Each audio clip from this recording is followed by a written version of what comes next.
You wake up to the sound of your alarm blaring in your ear, a daily routine that signals the start of your day, and as you reach over to turn it off, you inevitably check your phone for any notifications that may have come in overnight, a habit that has become second nature to you.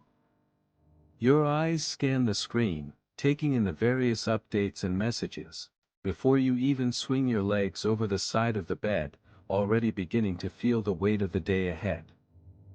As you lie there, you start to scroll through social media, mindlessly browsing through your feeds, comparing your life to the curated highlight reels of others, and feeling a sense of inadequacy that you can't quite shake.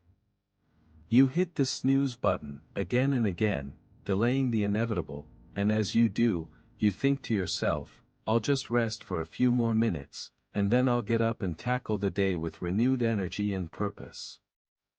But as the minutes tick by, you find yourself still lying in bed, scrolling through your phone, and feeling a sense of guilt and procrastination that you can't seem to overcome. You finally throw off the covers, and as you stand up, you reach for your phone again, this time to check your Instagram feed, a habit that has become an integral part of your morning routine. You scroll through the various posts, liking and commenting on the ones that catch your eye, and feeling a sense of connection to the world outside your bedroom window. As you make your way to the kitchen, you start to think about the tasks that lie ahead, the things you need to accomplish, and the goals you want to achieve, but instead of taking action, you find yourself opening the fridge and grabbing a quick snack, eating while you scroll through your phone, a multitasking habit that has become all too familiar. You sit down at the table, still eating, and still scrolling, and as you do, you start to feel a sense of avoidance, a sense that you're putting off the things that really need to be done, and instead, focusing on the things that are easy and convenient. You think to yourself, I'll start working on that project later, or I'll tackle that task tomorrow, and as you do, you feel a sense of relief, but also a sense of unease, a sense that you're not living up to your own expectations.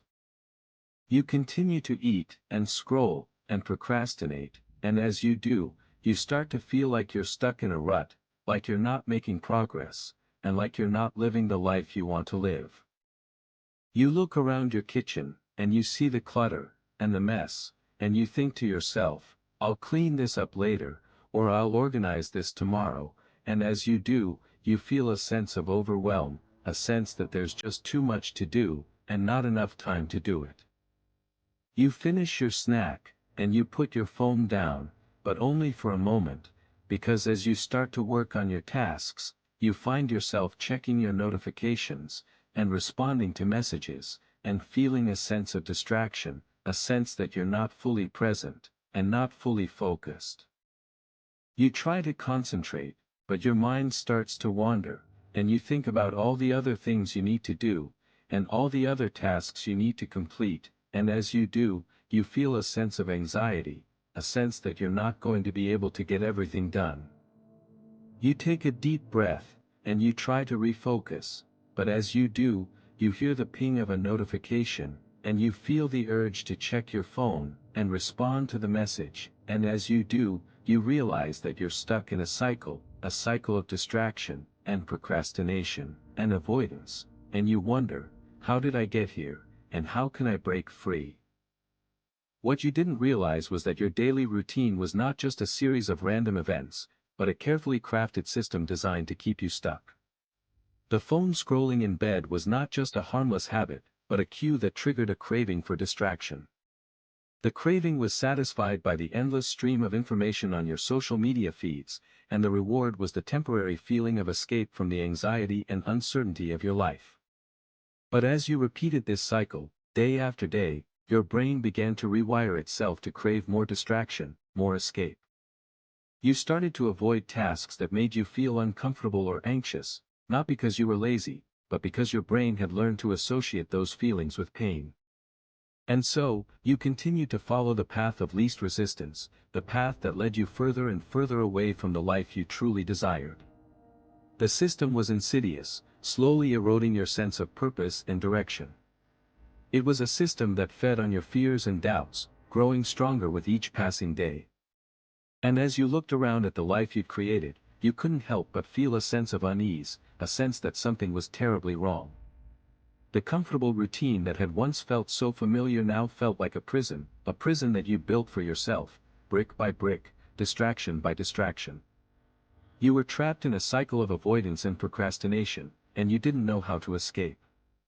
The system had you right where it wanted you, stuck in a never-ending loop of distraction and discontent. Stop. This is the life you've built.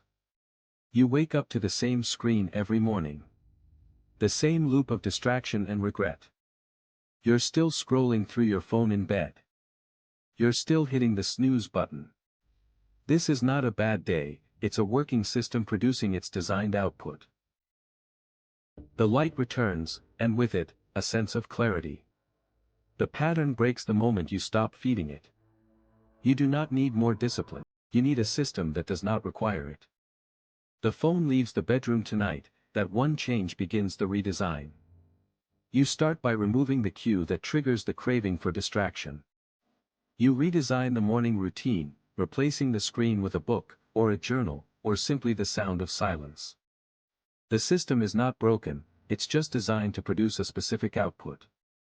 You have the power to redesign it, to create a new pattern, one that aligns with the life you truly desire. The redesign is not about motivation, it's about systems clarity. You do not need to be more motivated, you need to be more intentional. The intention starts with one change, one small tweak in the system. And from that one change, a new pattern emerges, a pattern that breaks the cycle of distraction and regret.